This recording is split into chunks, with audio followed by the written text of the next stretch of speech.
आज हम भारतीय वायुसेना के इतिहास के एक ऐसे अध्याय को पलटने जा रहे हैं जो हर देश प्रेमी को थोड़ा भावुक कर देगा। हम बात कर रहे हैं एक लेजेंड की, वो विमान जिसने 6 शानदार दशकों तक हमारी रक्षा की, हमारा अपना मिग-21 बाइसन। 60 साल, जरा इस संख्या पर विचार कीजिए। इस एक विमान ने भारतीय वायुसेना की कई पीढ़ियों को प्रशिक्षित किया, इसने कई युद्ध देखे और इसने हमारी हवाई सीमाओं को लगातार सुरक्षित रखा। इसने 1971 के युद्ध में पाकिस्तानी सेबर जेट्स को मार गिराया, कारगिल संघर्ष के दौरान महत्वपूर्ण जासूसी और हमलावर मिशन पूरे किए और हाल के दिनों में तो इसने F-16 जैसे कहीं ज्यादा आधुनिक विमानों को भी चुनौती दी और अपना लोहा मनवाया। ये सिर्फ एक मशीन नहीं है, ये भारतीय वायुसेना के दृढ़ संकल्प, साहस और गौरवशाली इतिहास का जीता जागता प्रतीक है। इस विमान को बनाने वाले, इसकी दिन रात देखभाल करने वाले ग्राउंड क्रू और इसे उड़ाने वाले हमारे जांबाज पायलटों की बहादुरी और समर्पण को दिल से हमारा सलाम। लेकिन जैसा कि समय का पहिया चलता रहता है, अब इस महान विमान का सेवा काल समाप्त हो रहा है और इसकी रिटायरमेंट के साथ ही एक बहुत ही दिलचस्प, तकनीकी और भविष्योन्मुखी सवाल सामने आता है। क्या हम इन मिग-21 एयरफ्लेम को यूं ही छोड़ दें, या क्या हम इन्हें एक बिल्कुल नई आधुनिक भूमिका देकर इनकी दूसरी पारी शुरू करा सकते हैं? मेरा मतलब है, क्या हम इन्हें बिना पायलट के उड़ने वाले शक्तिशाली ड्रोन्स में बदल सकते हैं? भारत के पास आज भी काफी संख्या में मिग-21 के एयरफ्रेम मौजूद हैं। बेशक ये पुराने हैं, लेकिन इनमें से कई विमान अब भी उड़ान भरने के लिए पूरी तरह से तैयार और सक्षम हैं। इसीलिए ये विचार बहुत स्वाभाविक है कि क्यों ना इन्हें मानव रहित प्लेटफॉर्म में बदलकर, यानी एक लॉयल विंगमैन या यहाँ तक कि एक कामकाजी ड्रोन के तौर पर इस्तेमाल किया जाए। आपको याद दिला दूं, ये बातचीत पहली बार नहीं हो रही है। मिग-21 और मिग-27 जैसे पुराने विमानों को इस तरह से बदलने का विचार काफी समय से कई देशों में चल रहा है।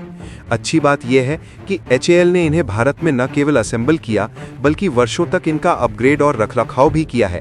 इसीलिए इन्हें मॉडिफाई करने का सारा तकनीकी ज्ञान, जिसे हम नो हाउ कहते हैं, हमारे इंजीनियर्स के पास मौजूद है। और दोस्तों, अगर आप भी भारतीय रक्षा क्षेत्र की इस तकनीकी यात्रा और मिग-21 के इस यादगार सफर को दिल से महसूस करते हैं, अगर आपको लगता है कि भारत को ऐसे तकनीकी कदम आगे बढ़ाने चाहिए, तो प्लीज इस वीडियो को एक लाइक जरूर दें। आपका एक लाइक हमें बताता है कि हम जिस जुनून के साथ ये जानकारी आप तक पहुंचा रहे हैं वो सफल हो रहा है। और अगर आप पहली बार हमारे चैनल पर आए हैं और चाहते हैं कि देश की रक्षा, अंतरिक्ष और टेक्नोलॉजी से जुड़ी ऐसी गहन एक्सक्लूसिव अपडेट्स आपसे कभी ना छूटें, तो अभी सब्सक्राइब करके बेल आइकॉन दबा दें, ताकि हम हमेशा आपसे जुड़े रहें और मिलकर इस ज्ञान को आगे बढ़ाएं। चलिए अब तकनीक के सबसे मजेदार हिस्से पर चलते हैं। इस पूरे विचार का जन्म HAL के बेहद महत्वाकांक्षी कैट्स प्रोग्राम में हुआ था, जिसे एरो इंडिया में काफी चर्चा मिली थी। कैट्स का एक घटक है OMCA, यानी ऑप्शनली मैन्ड एयरक्राफ्ट, यानी एक ऐसा विमान जिसे जरूरत पड़ने पर पायलट उड़ाए या फिर आवश्यकता होने पर रिमोट से भी कंट्रोल किया जा सके। HAL ने इस अवधारणा को सफलतापूर्वक साबित किया है। उन्होंने अपने एक पुराने किरण क्रेनर एयरक्राफ्ट को मॉडिफाई किया और उसे मानव रहित कॉन्फ़िगरेशन में सफलतापूर्वक उड़ाया। ये एक बहुत बड़ी तकनीकी उपलब्धि थी। इसका सीधा मतलब है कि सैद्धांतिक रूप से हमारे पुराने मिग-21 बाइसन और मिग-27 जैसे विमानों को बस थोड़े से बदलाव के साथ एक सस्ते और प्रभावी मानव रहित प्लेटफॉर्म में बदला जा सकता है। ये इन्हें अपनी दूसरी पारी में दुश्मन के ठिकानों पर हमला करने वाले या जासूसी करने वाले ड्रोन्स के रूप में इस्तेमाल करने का एक शानदार तरीका हो सकता है, जिससे हमारे पायलटों की जान भी जोखिम में नहीं पड़ेगी। लेकिन हर सिक्के के दो पहलू होते हैं। यहाँ एक बड़ी दुविधा है, और वो है कुल लागत और दक्षता का संतुलन। अगर हम पुराने मिग-21 को OMCA में मॉडिफाई करते हैं तो ये आसान तो है, क्योंकि एयरफ्रेम पहले से मौजूद है, लेकिन ये पुराने विमान हैं।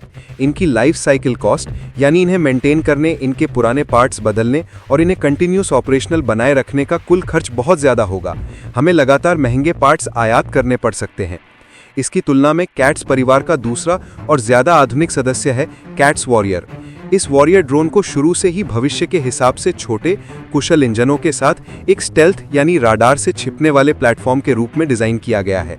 इसकी निर्माण लागत, रखरखाव लागत और कुल जीवनकाल लागत पुराने मिग को मॉडिफाई करने से बहुत कम होगी। साथ ही इसकी अंतर्निहित स्टेल्थ क्षमता इसे युद्ध के मैदान में कहीं ज्यादा प्रभावी और सुरक्षित बनाती है। तो निष्कर्ष क्या है? विकल्प मौजूद है।